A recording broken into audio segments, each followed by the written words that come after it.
जय हिंद प्यारे बच्चों। तो स्वागत है आप सभी लोग का आपके अपने प्यारे से YouTube channel CKS online classes में। तो प्यारे बच्चों, आज की इस क्लास में हम लोग पढ़ने वाले हैं क्लास 12 हिस्ट्री के VVI सब्जेक्टिव क्वेश्चन को, जो कि आपके 2025 के बोर्ड परीक्षा में सीधा सीधा ये प्रश्न बाबू देखने को मिलेंगे। तो आप सभी प्यारे बाबू से हाथ जोड़कर निवेदन है कि आप सभी प्यारे बाबू ना इस क्लास को पूरा जरूर देखिएगा, जिससे आपको ये सभी क्वेश्चन अच्छी तरीके से याद हो सके और एक भी क्वेश्चन आपसे एग्जाम में न छूट पाए।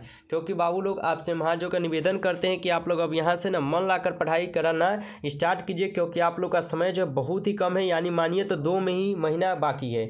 इसलिए आप लोग जी जान अब लगा दीजिए पढ़ाई में। और सभी को बाबू लोग को हम बताते हैं कि आप लोग एकदम अच्छे से पढ़ाई कीजिए और कहीं पे ना आप लोग को घूमना नहीं है और अच्छे से अब पढ़ाई करना है, ठीक है। तो चलिए, जो बच्चे नए हैं बाबू, हम लोग का क्या है तो रोज़ रात 7:30 से लाइव क्लास भी चलता है। अगर आप नए जुड़े हैं, चैनल पर पहली बार जुड़े हैं, तो आप चैनल को जरूर सब्सक्राइब कर लीजिएगा प्यारे बाबू, और ऑल पे दबा लीजिएगा ना, जिससे जब भी क्लास हो उसका नोटिफिकेशन आपके पास सबसे पहले पहुंच पाए और आप जो सबसे पहले उस क्लास को पढ़कर अपनी तैयारी कर पाए। क्योंकि आपको डेली क्लास और यहाँ पर डेली बिल्कुल फ्री PDF हम देते हैं, जिससे आपकी तैयारी अच्छी तरीके से हो पाती है और आपको कोई भी दिक्कत एग्जाम में नहीं हो पाता है। तो अगर आप नए हैं तो जरूर सब्सक्राइब कर लीजिएगा। चलिए बाबू, क्लास को शुरू करते हैं। उनसे पहले आप सभी प्यारे बाबू को एक बार क्लास को भी लाइक कर देना है। चलिए फटाफट जितने भी बच्चे जुड़े हैं आप लोग फटाफट जो है लाइक कर दीजिए क्लास को, ठीक है। चलिए फटाफट आप लोग लाइक कर दीजिए, उसके बाद हम क्लास को शुरू करते हैं और आज का पहला नंबर क्वेश्चन देखते हैं।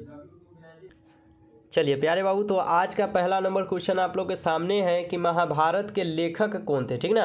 महाभारत के लेखक कौन थे प्यारे बाबू। काफ़ी ही इंपॉर्टेंट क्वेश्चन और VVI क्वेश्चन लिए गए हैं और एक एक क्वेश्चन आपके क्वेश्चन बैंक से लिए गए हैं और गेसिंग किया गया क्वेश्चन है। तो इसलिए आप लोग जरूर जो है क्लास को पूरा देखिएगा, ठीक है। महाभारत के लेखक कौन थे प्यारे बाबू। उत्तर देखिएगा, उत्तर है कि महाभारत के रचयिता महर्षि वेद व्यास थे। आप लोग ऑब्जेक्टिव में भी पढ़े होइएगा कि महाभारत के रचयिता कौन है, महर्षि वेद व्यास है। ऑब्जेक्टिव में भी पूछे याद रखेगा। तो महाभारत के लेखक कौन है, तो महाभारत के रचयिता महर्षि वेद व्यास है। वेद व्यास ने ही महाभारत की घटनाओं को देखा था। वेद व्यास जो है ना, इन्होंने ही क्या किए थे, तो महाभारत की जो घटनाएं हुए थे ना, जो भी घटना हुए थे उनको ये देखे हुए थे, ठीक है। भगवान गणेश ने महर्षि वेद व्यास से सुनकर महाभारत की रचना की थी। भगवान गणेश जो थे ना, वह महर्षि वेद व्यास से सुनकर महाभारत की रचना किए। यानी महर्षि वेद व्यास जो कौन, तो भगवान गणेश जो है ना, पूछे थे कि क्या क्या हुआ था और उन्होंने बताए हुए थे। तो ये क्या किए थे, एक किताब बनाए थे और वहीं पे लिखे हुए थे, ठीक है। याद रखिएगा कि कहे अगर आपको महाभारत के लेखक कौन है प्यारे बाबू, आपको बस इतना याद रखना है, जो आपके लिए मेन टॉपिक है उसको ही आपको याद रखना है और आपको कुछ और नहीं पढ़ने की जो ज़रूरत है, ठीक है। चलिए, और एकदम आसान भाषा में सभी क्वेश्चन आपको पढ़ाएंगे, टेंशन नहीं लीजिएगा, ठीक ना। तो अगर आप नए हैं तो जरूर जुड़े रहिए, क्लास तक एंड तक देखिए, आपको सभी क्वेश्चन यहाँ पर याद जरूर हो जाएगा, ठीक है। चलिए नेक्स्ट क्वेश्चन की ओर बढ़ते हैं और 2 नंबर क्वेश्चन प्यारे बाबू देखिएगा आप लोग, यहाँ पर 2 नंबर क्वेश्चन आपके सामने है। मोहनजोदड़ो से आप क्या समझते हैं। मोहनजोदड़ो से आप क्या समझते हैं। उत्तर है आप लोग का कि मोहनजोदड़ो का अर्थ मृतकों का टीला होता है। मोहनजोदड़ो का हम लोग ऑब्जेक्टिव में पढ़े हैं कि मोहनजोदड़ो का शाब्दिक अर्थ क्या होता है, तो मोहनजोदड़ो का अर्थ होता है मृतकों का टीला। मोहनजोदड़ो को सिंध का बाग भी कहा जाता है। मोहनजोदड़ो को क्या कहा जाता है बाबू, तो मोहनजोदड़ो को ना सिंध का बाग भी कहा जाता है। यहाँ की भूमि क्या है, बहुत ही उपजाऊ होती है। जो मोहनजोदड़ो की भूमि है, जो जमीन है ना, वहाँ पे ना बहुत सारे अनाज होते हैं, खूब अनाज होते हैं, ठीक ना। मोहनजोदड़ो को हड़प्पा की जुड़वा राजधानी के नाम से भी पुकारा जाता है। मोहनजोदड़ो के क्या प्यारे बाबू, तो मोहनजोदड़ो को ना हड़प्पा की जुड़वा बहन की मानिए तो, ठीक है, हड़प्पा की जुड़वा बहन की तरह जो उनको पुकारा जाता है, यानी जाना जाता है, ठीक है। मोहनजोदड़ो को हड़प्पा का सबसे बड़ा नगर है। मोहनजोदड़ो जो है ना, हड़प्पा सभ्यता का सबसे बड़ा नगर मोहनजोदड़ो है, ठीक है। हड़प्पा और मोहनजोदड़ो के बीच की दूरी कितनी है, तो 483 किलोमीटर है।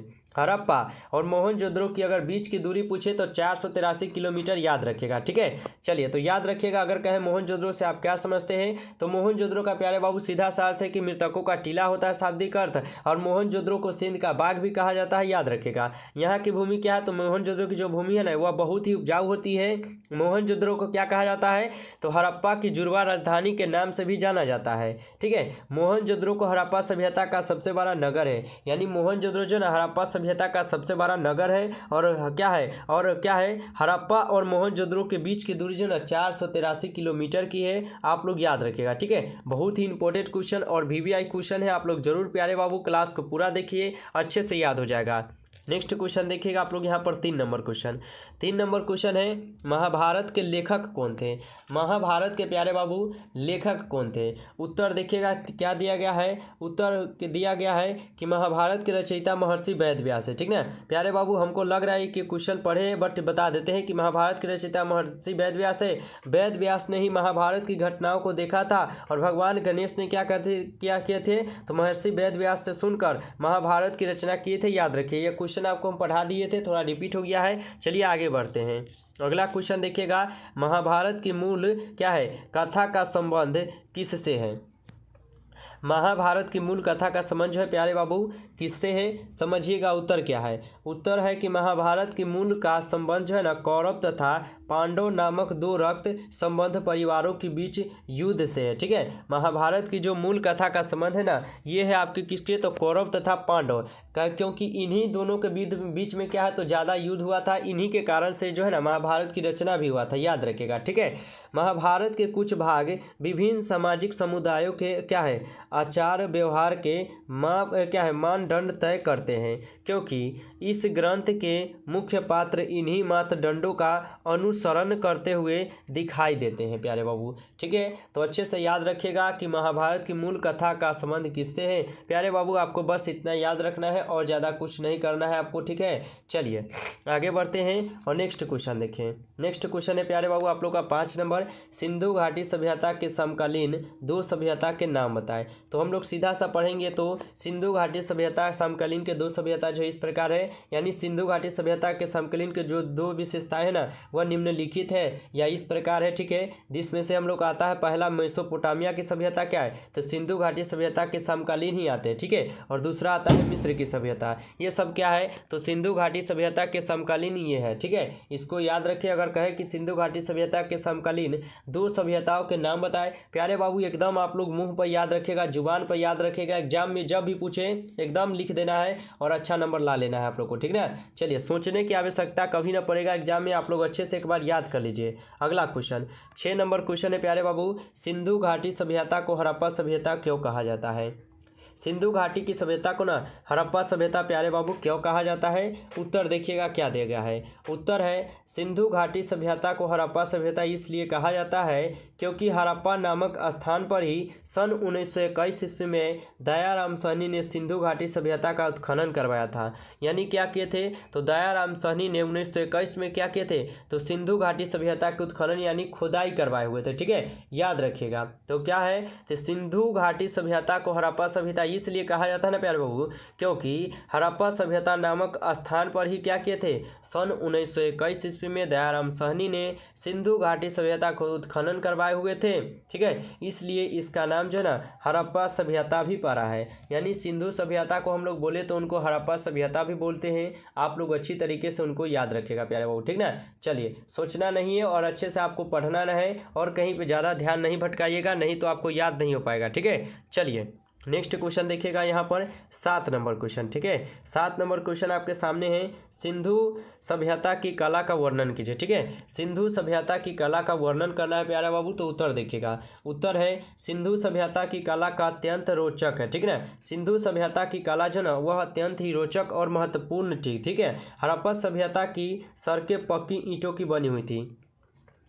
हड़प्पा सभ्यता की सड़कें कैसी थी, तो हड़प्पा सभ्यता की जो सड़कें हुई थी ना वह पक्की ईंटों की ना बनी हुई थी। यहाँ पर क्या है, तो अनेके मुहरे से क्या है, मुद्राएं प्राप्त हुई है। सिंधु सभ्यता में क्या है, तो अनेक प्रकार के मुद्राएं जो है ना प्राप्त हुए हैं, अनेक प्रकार के सामान भी देखने को मिला है, ज़्यादा तो मुद्राएं प्राप्त हुए हैं। ठीक है, इन मुहरों से यहाँ की कला के विषय में ना जाना जा सकता है। इन क्या है, तो मुहरों से यहाँ की कला के विषय में क्या कहा जाता है, जाना भी जा सकता है कि हाँ यहाँ पर पहले क्या थे। ठीक है, इसके साथ ही मिट्टी और धातु की अनेक लघु मूर्तियां भी प्राप्त हुए हैं। ठीक ना, इसके साथ क्या मिले हैं, तो इसके साथ मिट्टी और धातु की जो अनेक लघु मूर्तियां होती है ना वह भी प्राप्त हुए हैं सिंधु सभ्यता की में। ठीक है, याद रखिएगा, जिससे तत्कालीन कला पर क्या है, यथोचित है। ठीक है, जिससे क्या है, तो तत्कालीन यथापन यथोचित है। याद रखिएगा प्यारे बाबू। ठीक है, आप लोग को ज़्यादा कुछ पढ़ने की आवश्यकता नहीं है प्यारे बाबू, जो आपके लिए इंपॉर्टेंट है वो उसी को आप लोग पढ़िए और कुछ नहीं, ज़्यादा आपको ध्यान इधर उधर भटका भटकाना है, नहीं तो आप लोग भटक जाइएगा और आप लोग अच्छे से नहीं पढ़ पाइएगा। ठीक है, चलिए आगे बढ़ते हैं। उनसे पहले आप जो बच्चे लाइक नहीं किए क्लास को, आप लोग जल्दी से जरूर आप लोग लाइक कर लीजिएगा। चैनल पर पहली बार जुड़े हैं तो बाबू आप बिना सोचे समझे सब्सक्राइब करके ऑल पे दबाइए। ठीक है, किसी से पूछने की आवश्यकता नहीं है और पछताने से बढ़िया है कि हम सब्सक्राइब करके बाबू यहाँ से पढ़ लेंगे तो लास्ट में हमको पछताना ना पड़ेगा, इसलिए सब्सक्राइब जरूर करना है। चलिए आगे बढ़ते हैं। 8 नंबर क्वेश्चन पढ़िएगा आप लोग। यहाँ पर 8 नंबर क्वेश्चन है कि महाजन पद से आप क्या समझते हैं। महाजन पद से प्यारे बाबू आप क्या समझते हैं, उत्तर देखिएगा। उत्तर है कि उत्तर वैदिक काल में जिस क्षेत्रीय राज्य के उदय की प्रक्रिया आरंभ हुई थी वह 6ठी सदी ईस्वी तक आते आते क्या है तो बड़े राज्य में बदल गई। ठीक है, उत्तर क्या है, महाजन पद से आप क्या समझते हैं, तो उत्तर वैदिक काल में ना जिस क्षेत्रीय राज्य की उदय की प्रक्रिया आरंभ हुई थी ना वह क्या है तो वह 6ठी क्या है 7वीं ईस्वी तक आते आते क्या है तो बड़े राज्य में ना बदल गए, यानी वह 6ठी से 7वीं जब ईस्वी आए ना तो वह बड़े राज्य की तरफ बन गए हैं। ठीक है, इन्हीं संप्रभुता संपन्न राज्यों को महाजन पद कहा गया है। ठीक है, यानी इन्हीं को क्या है तो इन्हीं संप्रभुता संपन्न को ना राज्यों को महाजन पद कहा गया है। बौद्ध ग्रंथ के अनुसार 16 महाजन पद थे। ठीक है, बौद्ध ग्रंथ के क्या अनुसार कितने महाजन पद है, तो बौद्ध ग्रंथ के अनुसार जो है प्यारे बाबू 16 महाजन पद है। आप लोग याद रखिएगा, आपको ऑब्जेक्टिव में भी पूछेगा कि बौद्ध ग्रंथ के अनुसार कुल कितने महाजन पद है, 16 महाजन पद है। यानी बाबू आप लोग सब्जेक्टिव पढ़ते हैं ना तो आप सब्जेक्टिव के साथ साथ आप लोग का ऑब्जेक्टिव भी कंप्लीट होता है। इसलिए हम बोलते हैं कि जब हम सब्जेक्टिव पढ़ाए ना तो आप लोग अच्छे से ध्यान से सुनिएगा हमारे बातों को और अच्छे से याद कीजिएगा। ठीक ना, चलिए आगे बढ़ते हैं।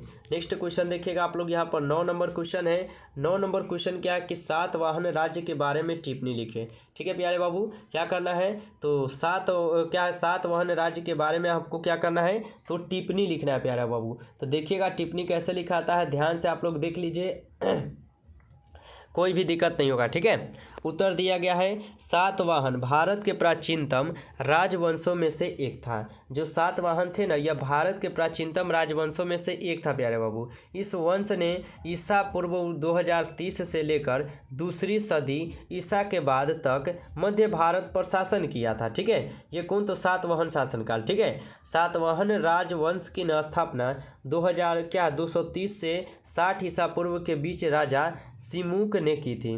सातवाहन राज्य की स्थापना किसने किया था, सिमुक ने किया था, याद रखिएगा। इसकी स्थापना कब हुआ तो 2030 से लेकर 60 ईसा पूर्व के बीच में ही हुआ था और सिमुक ने की थे, याद रखिएगा। सातवाहन वंश के प्रमुख राजा ये रहे हैं। सातवाहन क्या है तो सातवाहन वंश के प्रमुख राजा न यह रह चुके हैं सिमुक, सातकर्णी प्रथम, गौतमी पुत्र सातकर्णी, वष्ठी पुत्र क्या है पुलुब मामी, यज्ञश्री सातकर्णी। ये सब क्या है तो सातवाहन राज्य के बारे में ही लिखना है आपको और ये आपका टिप्पणी बनता है। ठीक है, और टिप्पणी पता है बाबू आपके लिए बहुत ही ज़्यादा महत्वपूर्ण रहता है। टिप्पणी से आपके बहुत सारा प्रश्न आपके एग्जाम में आता है। ठीक है, चलिए अगला क्वेश्चन देखिएगा आप लोग। यहाँ पर अगला क्वेश्चन क्या है 10 नंबर क्वेश्चन। ठीक है, 10 नंबर क्वेश्चन है प्यारे बाबू कि इतिहास के लेखन में अभिलेख का क्या महत्व है। इतिहास के लेखन में ना प्यारे बाबू अभिलेख का महत्व क्या होता है, आप लोग जरूर इसे याद कर लीजिएगा। ठीक है, उत्तर है इतिहास के लेखन में ना अभिलेख का क्या महत्वपूर्ण योगदान होता है। ठीक है, यानी इतिहास के जो भी लेखन होते हैं ना उसमें क्या है तो अभिलेख का बहुत ही महत्वपूर्ण होता है। प्राचीन काल में राजाओं के समय जो घटनाएं घटी थी ना राजा क्या करते थे तो उन्हें अभिलेख में लिखा देते थे। यानी जो भी पहले घटनाएं घटी थी, मान लीजिए इनसे पहले हम लोग मान लीजिए कि 1980 का 1780 का बात अगर ले ले तो जैसे बहुत ही इतिहास का बात हो गया ना ये सब। तो अगर पहले जो भी घटनाएं होते थे ना उस समय राजा हुआ करते थे और राजा लोग क्या करते थे जो भी घटना हुआ उसको पत्थर पर ना लिखवा दिया करते थे। ठीक है, तो वही अभिलेख कहलाता है। ठीक है, तो अभिलेख में लिखा देते थे। अभिलेख लिखवाने की शुरुआत अशोक ने की थी। अभिलेख लिखवाने की शुरुआत सबसे पहले अशोक के शासनकाल में हुआ, यानी अशोक ने ही किया था। ठीक है, जब हम अभिलेख का अध्ययन करते हैं ना तो हमें प्राचीन काल के इतिहास के बारे में पता चलता है। यानी जब हम लोग क्या करते हैं तो अभिलेख का अध्ययन, यानी जब हम लोग अभिलेख के बारे में पढ़ते हैं तो हमको क्या तो प्राचीन काल के इतिहास के बारे में पता चल जाता है। ठीक है, इस प्रकार हम कह सकते हैं कि इतिहास के लेखन में में अभिलेख का महत्वपूर्ण ही योगदान है। इस प्रकार अच्छा इसलिए हम बोल सकते हैं, ठीक है, यानी हम कह सकते हैं क्या, तो इसलिए हम बोल सकते हैं यानी कह सकते हैं कि इतिहास जो लिखाया हुआ है ना, जो अभी हम लोग किताब में पढ़ते हैं, ये इतिहास लिखाया हुआ है, उस समय के अभिलेख में क्या है, तो अभिलेखों का बहुत ही महत्वपूर्ण योगदान था, इसलिए जो है आज इतिहास बन पाया है और लिखा पाया, ठीक ना। तो याद रखिएगा इतिहास के लेखन में अभिलेख का क्या महत्व है प्यारे बाबू, इतना याद रखिए। ज़्यादा कुछ पढ़ने की आपको आवश्यकता नहीं है, जितना पढ़ाते चले बाबू उस पर आप लोग ध्यान दीजिए पूरी तरह से और अच्छे से याद कीजिए, ठीक है। तो आज की इस क्लास में कुल आपको हम 10 ही क्वेश्चन बताए हैं और इतना पहले आप लोग को याद करना है और नेक्स्ट क्लास आपको फिर आएगा, टेंशन नहीं लीजिएगा। आपको डेली जो है 10 क्वेश्चन इसी प्रकार आपको हम पढ़ाएंगे, एकदम गेसिंग किया गया क्वेश्चन जो कि आपकी परीक्षा के लिए एकदम महत्वपूर्ण है, ठीक है। चलिए, तो जाने से पहले आप सभी प्यारे बाबू को क्लास को आप लोग को लाइक करके ही जाना है। जो बच्चे नए होंगे आप लोग सब्सक्राइब जरूर कीजिए, साथ ही साथ ऑल पे दबाइए बाबू, जिससे जब भी क्लास हो उसका नोटिफिकेशन आपके पास पहुंच पाए और आप जो इस क्लास को पढ़कर अपनी तैयारी कर पाए, ठीक है। इसलिए चैनल को सब्सक्राइब जरूर करना है और क्लास को भी लाइक करना है, ठीक है। और बताना है प्यारे बाबू कि ये क्लास आप लोग के लिए कितना हेल्पफुल था और कैसा था, आप लोग जरूर जो है कमेंट में अपना राय बताएं, क्योंकि हम कमेंट पढ़ते हैं तो हमको पता चलता है प्यारे बाबू कि क्लास कैसा था, आप लोग को कैसा लगा, ठीक है। इसलिए ज़रूर आपको कमेंट में बताना है क्लास कैसा था। नए होंगे तो सब्सक्राइब करके एक बार कमेंट में पहले लिख दीजिएगा कि आई एम न्यू स्टूडेंट है, ठीक है। चलिए, तो नए हैं तो बाबू आप तो पहले इस नंबर पर मैसेज भी कर लीजिएगा, PDF के लिए बिल्कुल फ्री PDF मिल जाएगा 962 18 834, ठीक है। अगर आप नए हैं तो इस नंबर पर हमको मैसेज कर दीजिएगा ताकि आपको बिल्कुल फ्री PDF मिल जाए यहाँ पर, ठीक है। चलिए, मिलते हैं फिर नेक्स्ट क्लास में, तब तक के लिए आप लोग अपना ध्यान रखिएगा, मन लगाकर पढ़ाई कीजिएगा। Best of luck, bye bye.